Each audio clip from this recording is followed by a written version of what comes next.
सबसे पहले राकेश बैंस की तरफ से मेरे हर देशवासी को नमस्कार। दोस्तों, वैसे तो हर एक दिन बड़ा ही महत्वपूर्ण होता है, लेकिन आज का दिन यानी 3 मार्च ये पूरे संसार में वर्ल्ड हेरिंग डे के तौर पर मनाया जा रहा है। भारत में इसे विश्व श्रवण दिवस के रूप में मनाया जाता है। अब दोस्तों, बात करते हैं कि ये वर्ल्ड हेरिंग डे क्यों मनाया जाता है। ये दिवस इसलिए मनाया जाता है क्योंकि हम अपने शरीर के साथ साथ अपने कानों का भी विशेष ध्यान रखें, क्योंकि ऊंचा सुनने की बीमारी हमारे लिए गंभीर समस्याएं पैदा कर सकती है। हमने कई बार देखा है कि जब हम अपने यारों दोस्तों की महफिल में बैठे होते हैं तो कई बार हम एक ही चीज़ को या एक ही बात को बार बार दोहराने का आग्रह करते हैं और हमारे दोस्त हमको बहरा कहने तक नहीं चूकते, जो हमारे ऊपर विपरीत असर करता है और जो हमारी मानसिक, शारीरिक और सामाजिक स्थिति पर बुरा असर डालता है और आगे जाकर कई बार तो साइकोलॉजिकल प्रॉब्लम्स भी हो जाती हैं। दोस्तों, ये समस्या ना आए इसके लिए हमें विशेष रूप से आज का दिन 3 मार्च को याद रखना है और कम से कम साल में एक बार अपने कानों का चेकअप जरूर करवाना है, ताकि ये समस्या आने वाले फ्यूचर में हमारे लिए ना हो। अब सबसे पहले हम बात करते हैं कि समस्या के कारण क्या क्या हो सकते हैं। दोस्तों, सबसे पहला कारण है हमारे कानों में ज़्यादा वैक्स होना, जिसको मैल भी कहते हैं। इससे हमारी सुनने की क्षमता कम होती है। दूसरा कारण, किसी वजह से हमारे कान में चोट आना, जिसको इंजरी कहते हैं। इंजरी की वजह से हेयरिंग लॉस की समस्या बढ़ती है। तीसरा कारण, जब हम बिना परामर्श के अपने कानों में अनावश्यक दवाइयाँ डाल लेते हैं और इसका हम पे रिएक्शन हो जाए तो हेयरिंग लॉस हो सकता है।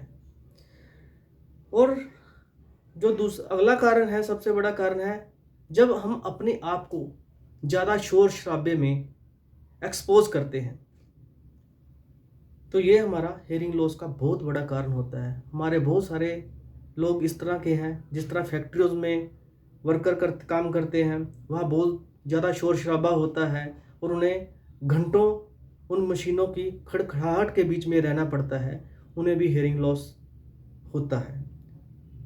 तो इन समस्या को हमें सही ढंग से पकड़ना है और इसका इलाज करवाते रहना है। हमारे कानों में इन्फेक्शन का होना, ये हमारी गंभीर समस्या की तरफ ले सकता है और आगे जाकर ये हमारी सुनने की क्षमता को कम कर सकता है। आगे हम बात करते हैं रूबेला। ये एक ऐसी बीमारी है जिसमें हमारी आंखें, नाक, मुंह और कान सूज जाते हैं। इसमें लाल कलर के रैशेस पड़ जाते हैं, हमारी नाक भी बहने लगती है और ये सारे कारण आगे जाकर हमारी सुनने की क्षमता को कम करते हैं। तो दोस्तों, इनसे हमें बचना चाहिए। अब बात करते हैं कि इसके लक्षण क्या है।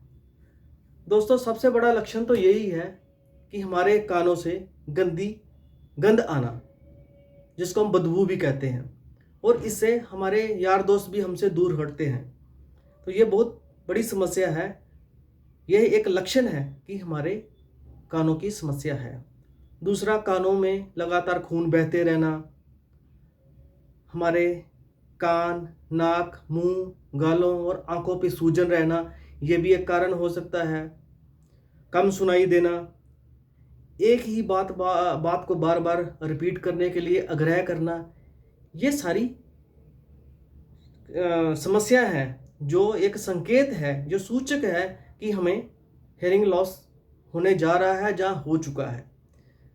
अब दोस्तों, हम इससे बचाव के कारणों की बात करते हैं।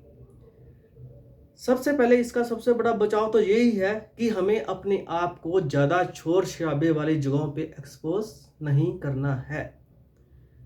अब बात करते हैं कि शोर शराबे की जगह पे जाने के बिना हम रह भी नहीं सकते। हमारे कई भाई हैं, बहनें हैं जो फैक्ट्रीज़ में काम करते हैं, फैक्ट्रियों की गड़गड़ाहट लगातार चलती रहती है, उनको 8 से लेकर 10 घंटे तक फैक्ट्रियों में काम करना पड़ता है। तो उस स्थिति में उनको अपने कानों में ईयर प्लग लगाना है, जिससे काफ़ी हद तक समस्या हल हो जाती है और ये हमारी सुनने की क्षमता पर विपरीत असर नहीं डालते हैं। ये जो वर्कर्स हैं, इनको विशेष ध्यान रखना है और अपना टाइमली चेकअप करवाते रहना चाहिए, नहीं तो हमारी सुनने की शक्ति जाती रहती है।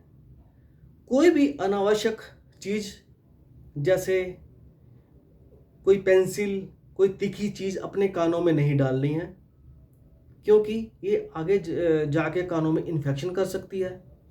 बच्चों को विशेष ध्यान रखना है, क्योंकि बच्चे कई बार पेंसिल से अपने कान में कुछ इंजरी कर बैठते हैं। वैसे भी हमने कई बार स्कूल में देखा है कि कुछ बच्चे ऊंचा सुनते हैं और इससे उनकी समस्या बढ़ जाती है। उस स्थिति में टीचर का एक फ़र्ज बनता है कि इस के बारे में उनके माता पिता को अवगत कराएं, ताकि इस समस्या का हल जल्दी से जल्दी निकल सके, क्योंकि बच्चे कुछ कह नहीं सकते कि उनको इस समस्या के बारे में ज़्यादा पता नहीं होता। अब इसके सामाजिक प्रभाव की बात कर लेते हैं हम। जैसे मैंने पहले भी कहा है, ऊंचा सुनना बहुत बड़ी समस्या है। इसका एक ही तरीके से बचाव किया जा सकता है कि हम अपने आप को तंदुरुस्त रखें, लगातार चेकअप कराते रहें, साल में कम से कम एक बार चेकअप करा लें। ये जो आज का 3 मार्च का दिवस है, इसीलिए भी ज़रूरी है कि 3 मार्च को कम से कम हमें ये जागृति तो मिलती है कि ये आज का जो दिवस है ये वर्ल्ड हेयरिंग डे के तौर पर मनाया जाता है। तो इसलिए मेरे दोस्तों, मैं आपसे यही कहना चाह रहा हूँ कि सबसे पहले इसको अपना चेकअप कराएं, फिर इसका इलाज कराएं और उसके बाद ज़्यादा से ज़्यादा जानकारी अपने नज़दीक यार दोस्तों, नज़दीकियों को बताएं, ताकि इस समस्या को जड़ से ख़त्म किया जा सके। जय हिंद, जय भारत।